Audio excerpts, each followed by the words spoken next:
Bienvenidos, bienvenidas un día más a otro programa del Sillón del Streaming. Muy bien, hoy tenemos que ir un poco deprisita, que luego tengo cosas que hacer y hay que ir al tajo.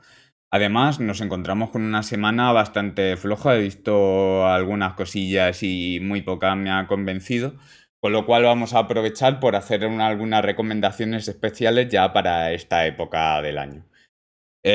Vamos a hablar de actualidad, haciendo un repaso de las grandes producciones. Véase La Casa del Dragón y Los Anillos de Poder, una que está a punto de terminar, otra que ya ha terminado. También hablaremos de She-Hulk y su curioso final. Y poco más. Luego hablaremos de The Watcher y ya entraré en las recomendaciones que las iremos viendo conforme las vaya hablando. Aunque van a ser muchas de Netflix, he metido alguna de Disney Plus para variar un poquito y que no se quede todo ahí solo Netflix.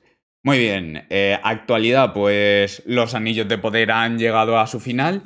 ¿Y cuál es la impresión que me ha dado? Pues que creo que es una de las series o películas del quién es quién más caro de la historia.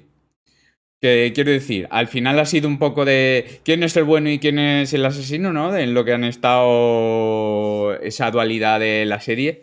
Y parecía un capítulo de estos que pueden ser de Agatha Christie o de Hercule Poirot, que podría estar ambientado en una casa victoriana o neocolonial o del estilo que lo queramos llamar.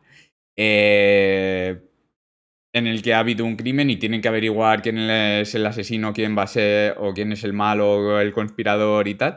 Pues lo mismo, pero gastándose un chorrón de pasta en hacer decorados por CGI, porque luego tampoco es que haya habido grandes recreaciones de batallas, excepto en los primeros capítulos, ni nada de esto. O sea, lo que han tenido es mucho decorado, mucha cosa por CGI de decorados, de ambientes, de montañas, de lagos, de mar, etcétera.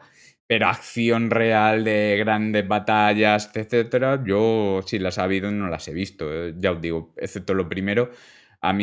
Y lo del Monte del Destino y tal, lo demás no ha tenido mucha cosa. La Casa del Dragón, pues seguimos igual. Parecía que iban a pasar un montón de cosas y que iba a ser un gran capítulo.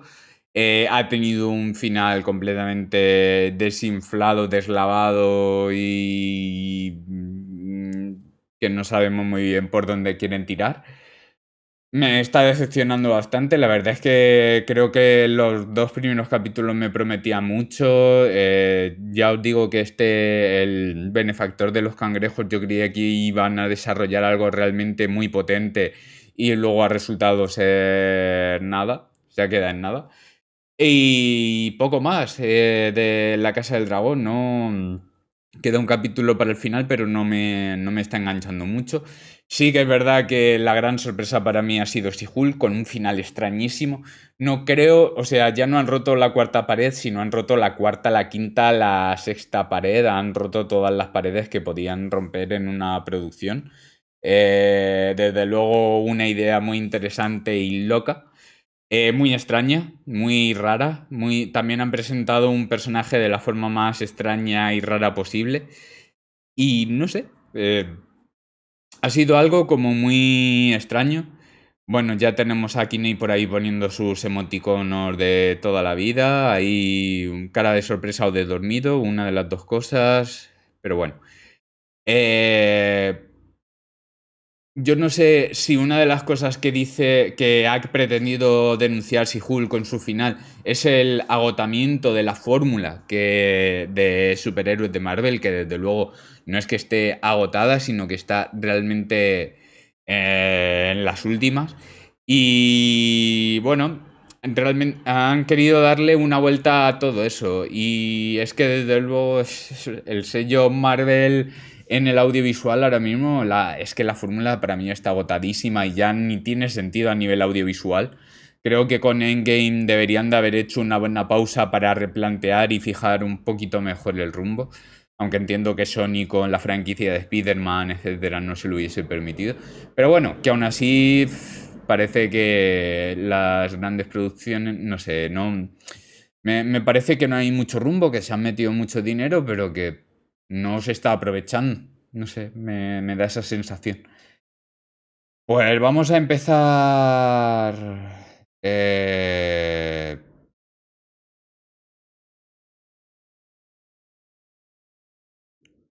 con la recomendación de The Watcher de Ryan Murphy. La verdad es que es una producción muy curiosa. Vamos a tener a Naomi Watts y a Bobby Cannavale, que siempre digo Carnaval. Ya los hemos mencionado antes en otras producciones. Ryan Murphy ya parece que va a ser un habitual del podcast. Hace poco hablamos de él con la serie de Monstruo, la historia de Jeffrey Dahmer. Ahora nos vuelve con otra historia así de acoso, de lo que le gusta a él, pues tema de acoso mezclado con la intimidad de una pareja y lo que es tema sexual, etcétera.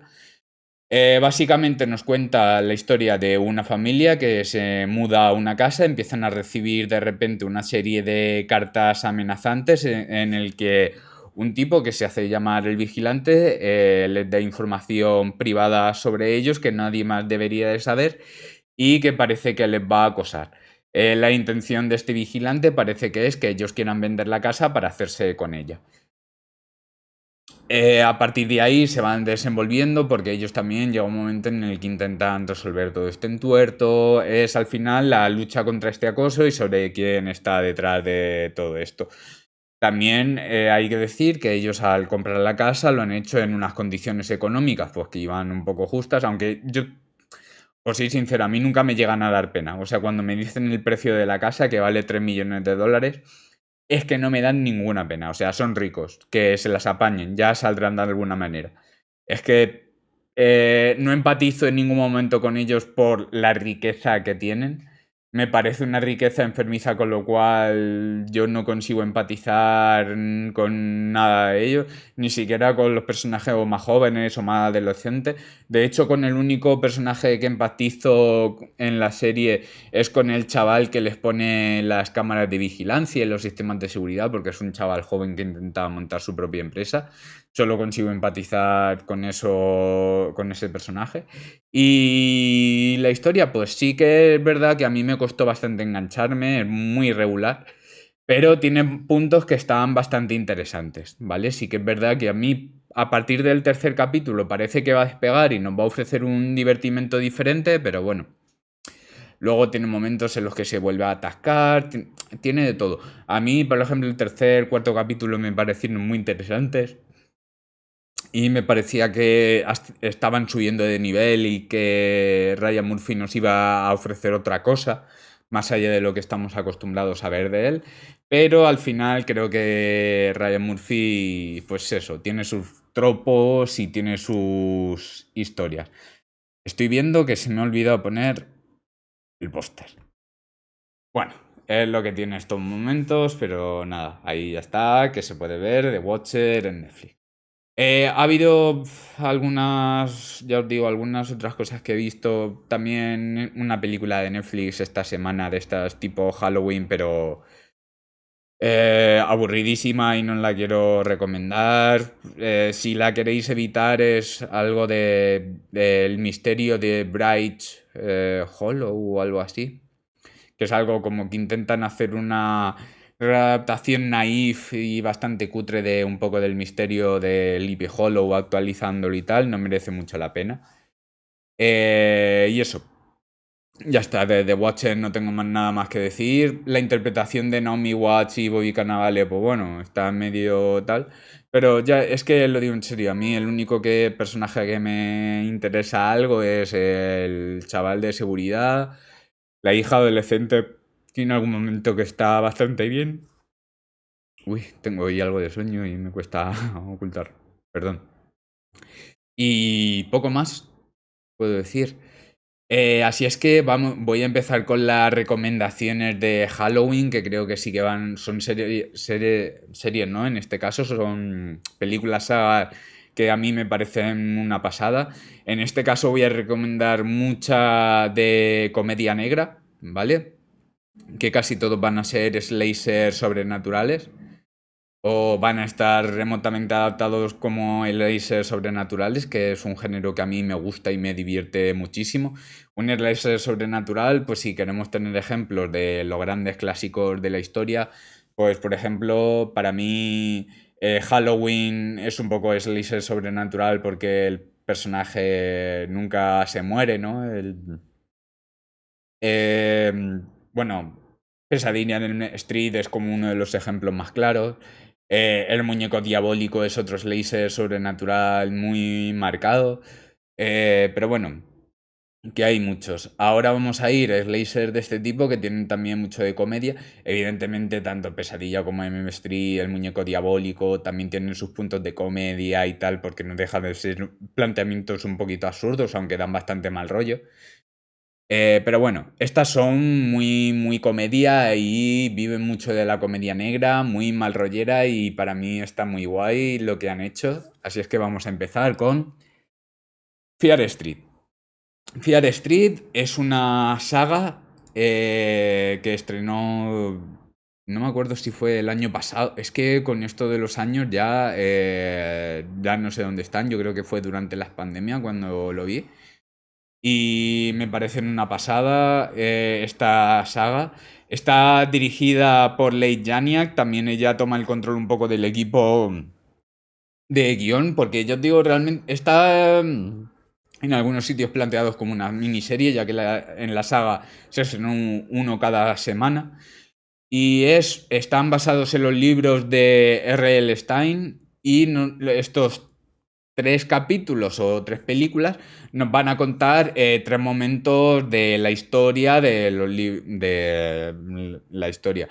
Como podemos ver en el cartel, la primera, la parte una es julio. Ay, claro, esas son las fechas, perdón, es lo que pone arriba. ¿Lo veis? Hoy yo estoy un poco dormido y ya está, no pasa nada. La parte uno 1994, la parte 2 1978 y la parte 3 1666. Va así hasta que veamos realmente de dónde es la maldición.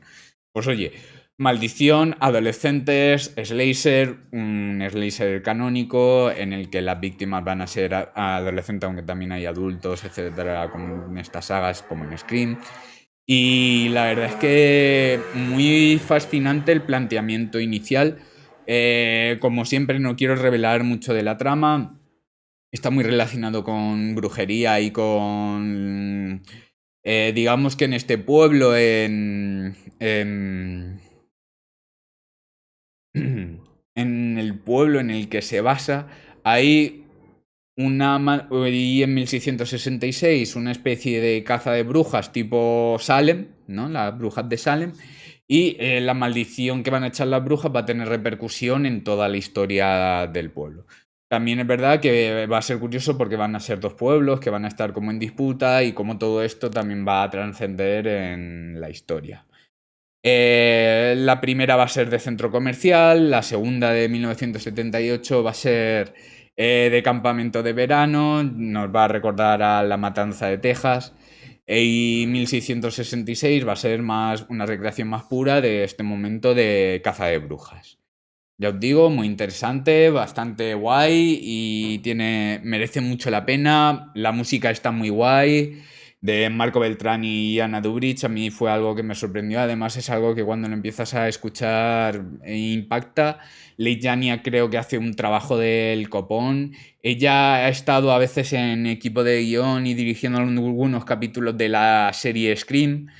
Es una serie que se hizo para la MTV, por lo tanto es bastante adolescente, pero sí que es verdad que tuvo una primera temporada muy interesante en el que se mataban muchos chavales adolescentes y tú realmente disfrutabas cuando morían esos chavales, y luego tuvo una segunda temporada en la que los personajes ya no morían y dices, esto ya no tiene sentido. También es verdad que sostener tanta muerte todo el rato pues es un poco extraño, ¿no? Pero la verdad es que en la segunda temporada había mucho chaval que merecía pasarse a cuchillo y que no se pasó y ya está. Es que esta trilogía es una comedia negra de fantasía que está muy guay. Yo me divertí muchísimo, disfruté al 1000%. Leigh Janiak ya os digo que ha aprendido muchísimo de su paso por Scream. Creo que ahí cogió rodaje para hacer algo muy guay. Y destacar que, bueno, las actrices de Kiana Madeira, Olivia Welch. Si habéis pensado, por ejemplo, en Stranger Things, cuando he descrito un poco la saga, efectivamente también coge a actrices de Stranger Things. Y por lo que estuve leyendo, por lo visto, la pareja de Leigh Janiak es uno de los hermanos Duffer de Stranger Things. Ahí lo dejo, ahí. Bueno. En cualquier caso, es una obra que a mí me parece al margen de Stranger Things, la veo muy guay y yo la he disfrutado muchísimo más que cualquier temporada de Stranger Things. Muy recomendable, de verdad. Babysitter y Babysitter Killer Queen. Si a mí esta la vi también creo que en pandemia, la segunda se estrenó en pandemia y cuando vi la segunda fue cuando... O sea, vi el tráiler de la segunda y de repente dije, voy a ver la primera a ver qué tal. Y... joder, ya os digo que si hace 2 años alguien me dice que yo iba a estar recomendando una peli de McGee o MCJ, no, o McGee, le hubiera dicho que se fuera al psiquiátrico porque necesitaba estar internado ahí bien. O sea, McGee, para que quien no lo sepa, es el tipo responsable de cargarse casi Los Ángeles de Charlie. Creo que las 2 últimas eran de él, de la trilogía esta que estaba Lucy Liu, Drew Barrymore y la Cameron Díaz. Y eran unas películas, bueno, eso se basaba en ellas, realmente, en ellas con látex negro. Y también casi se carga Terminator con Terminator Salvation. Si os recordáis, esta peli fue famosa porque se le fue la cabeza al... Joder, se me están yendo ahora todos los nombres, oye. El de Batman. Joder. El actor de Batman. No, no el actual, no Robert Pattinson, sino el de la trilogía de Nolan. No me sale ahora mismo el nombre. Pero bueno, da igual. Que se le fue el pisto y le echó una bronca descomunal al director de fotografía. Se montó un escándalo porque se filtró el audio. Christian Bale. Ya está. Eso, me ha salido. Y nada, la primera película, igual que las de Fear Street, muy divertida, con un planteamiento que a mí me absurdo, pero que, oye, me ha parecido original. Yo me he divertido viéndola, me ha gustado mucho. Es disfrutona de no esperarte nada y sentarte simplemente a que te entretengan. Y, joder, la verdad es que lo consigue. Sí que es verdad que el peso de la película se lo echa encima a Samara Weaving. Si no habéis oído hablar de Samara Weaving, es la sobrina de Hugo Weaving, del señor Elrond del Señor de los Anillos, el agente Smith de Matrix. Y esta chica está llevando un carrerón, o sea, está eligiendo de bien las películas. Si os suenan alguna de sus pelis, bueno, la siguiente que voy a mencionar también sale ella, pero Babysitter, Killer Queen, Noche de Bodas, que va a ser la que luego voy a mencionar, Guns Akimbo, Mayhem, todo peliculones, comedias negras así muy bestias, así muy locas. También sale en la de Nine Perfect Strangers, que era la serie esta que estrenaron en Amazon el año pasado de Nicole Kidman. Muy recomendable el carrerón que se está pegando y en esta película es que se la echa a los hombros y la hace suya y es increíble. Es la niñera y la siguiente Killer Queen, pues ya está, es que niñera, asesina y pactos de sangre. La primera va de un chaval que lo va a cuidar a su niñera y el chaval es bastante singular, pero luego la niñera parece que está un poco cucú y pasan cosas. Así es que, bueno, Ya os digo que un slicer sobrenatural bastante guay y muy, muy, muy, muy divertido de disfrutarlo, que vamos. Sí que es verdad que en la segunda, Killer Queen pierde mucho, mucho por dos cosas. Una, porque ya se ha perdido la novedad de la primera y esta trata de ampliarlo sin aportar mucho más.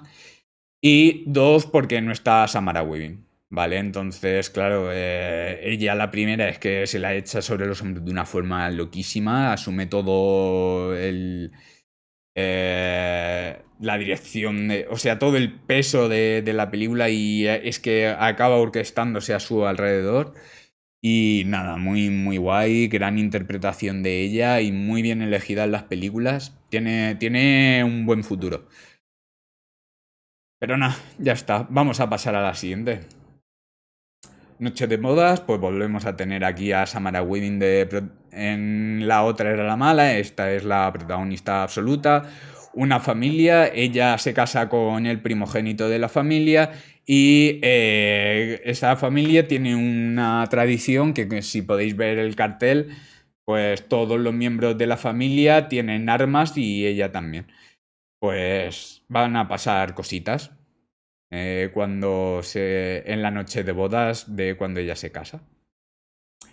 Tampoco quiero desvelar mucho más, pero ahí está. Es de mucha acción, muchísimo humor negro. También tiene un punto sobrenatural que no me lo esperaba y me moló mucho. Así es que es, ya os digo, de pasarlo bien y súper disfrutona.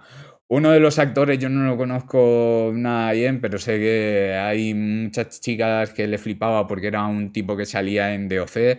Nunca ha sido un actor que me haya interesado, no tengo ni el nombre.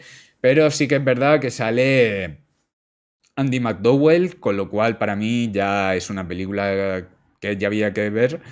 Y si encima salían Andy McDowell y Samara Weaving, pues ya es de obligatorio visionado. Samara Weaving en esta peli ya os digo que tiene, o sea, en una se hace con el peso, en esta ya se lo dan por derecho.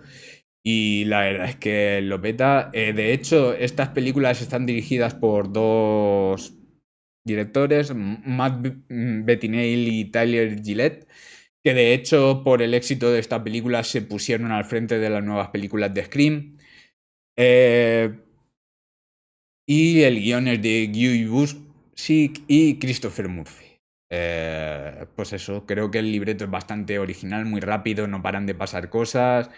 Y es una de estas pelis también de sentarte y disfrutarla. Ya os digo que esta está en Disney Plus, al contrario que las otras, para variar un poco. Y mucha violencia y mucho humor negro. Andy McDowell, lo que quería decir, que para mí fue un icono desde Atrapado en el Tiempo y sobre todo desde Sexo, Mentiras y Cintas de Vídeo, esa película de Steven Soderbergh que en esa película ella tiene una escena tan íntima, no digo de sexual, aunque sí, pero es sobre todo de que están hablando y hay una conexión tan íntima entre los dos protagonistas que parece que tú estuvieras de sujetavelas en un momento muy personal y muy especial de una pareja. Con lo cual, pues no la recomiendo muchísimo esta película, también la de Soderbergh porque es un peliculón. Y nada, mucha mala leche y mucha diversión en esta peli. Estas son mis recomendaciones de esta semana. Espero que las veáis y que las disfrutéis muchísimo. Cualquier cosa me lo podéis comentar tanto en redes sociales, Instagram como el Instagram El Sillón del Streaming, TikTok @El Sillón del Streaming. Unas tienen barra baja y la otra no, pero si ponéis el sillón del streaming en los buscadores os aparezco y ya está. Muchísimas gracias, espero que la hayáis disfrutado. Nos vemos la semana que viene en un programa más del sillón del streaming.